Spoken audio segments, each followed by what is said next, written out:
For centuries, oil has been a liquid lifeline, powering human progress and reshaping the destinies of nations. Its story isn't just about energy, it's about power, politics, and the pursuit of independence. From its discovery to its geopolitical entanglements, and now to a world seeking new solutions, oil has been at the center of a global tale. Let's begin where it all started, the 19th century in the United States.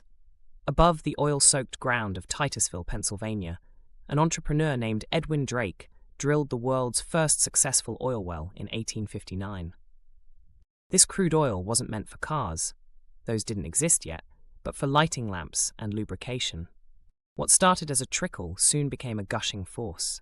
By the turn of the century, oil not only lit homes but powered ships and trains. It was quickly superseding coal as the foundation of the industrial world. Fast forward to the 20th century, and the demand for oil exploded with the rise of the automobile. Suddenly, roads stretched across continents, airplanes soared through the skies, and armies relied on the strategic value of fuel. But here's the key detail. The US wasn't just where oil boomed, it was where the oil industry was born. Companies like Standard Oil laid the groundwork for modern energy empires. By the 1950s, the United States was the largest oil producer in the world. However, as the demand grew, so did the realization it wouldn't last forever. In the search for more oil, the US and other burgeoning powers began turning to the untapped resources of other regions. The Middle East, with its vast underground oceans of black gold, came into focus. By the 1940s, American companies partnered with Middle Eastern governments to establish monumental oil ventures, like the deal with Saudi Arabia that birthed Aramco, today one of the richest oil companies on Earth. This marked the beginning of an era where oil export powers like Saudi Arabia, Iran, and Iraq would become pivotal players on the international stage. Between the 1960s and 1970s, the world learned just how much influence these oil suppliers could wield. Many still remember the 1973 oil embargo. OPEC, the Organization of Petroleum Exporting Countries, cut off oil exports to nations supporting Israel during the Yom Kippur War. The result? A global energy crisis. Gas stations ran dry, prices skyrocketed, and nations realized just how vulnerable they were to international suppliers. So, who are the largest suppliers of oil today? While the Middle East continues to dominate, with Saudi Arabia and Iraq exporting vast quantities of crude oil, we've seen other key players emerge. Russia, with its sprawling Siberian reserves, remains a titan of energy exports, particularly to Europe and beyond. Then there's Canada, whose vast reserves of oil sands, the second largest proven oil reserves in the world, make it a major supplier to the United States. And we can't forget about countries in Latin America, like Venezuela, which holds the world's largest proven reserves, though political and economic instability has hampered its potential. Yet this landscape has always come with inherent risks: geopolitics, environmental concerns, and supply chain vulnerabilities.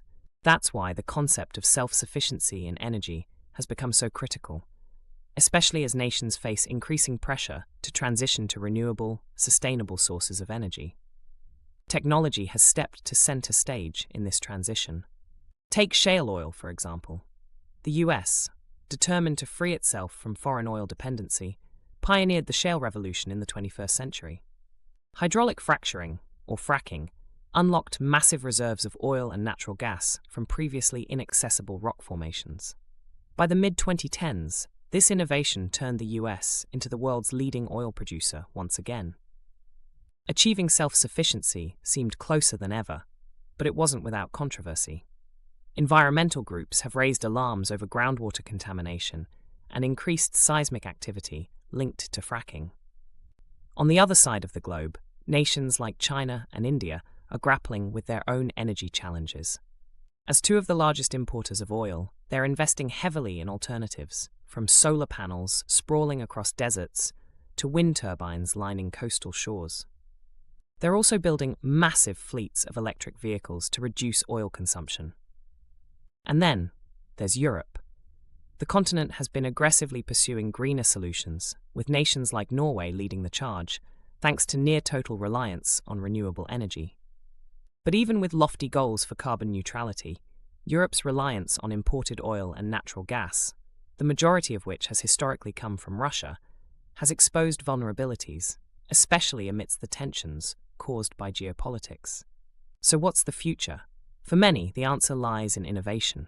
From hydrogen fuel cells that could power large-scale transportation grids, to carbon capture technologies that make oil production cleaner, to vast investments in renewables, the global energy landscape is transforming.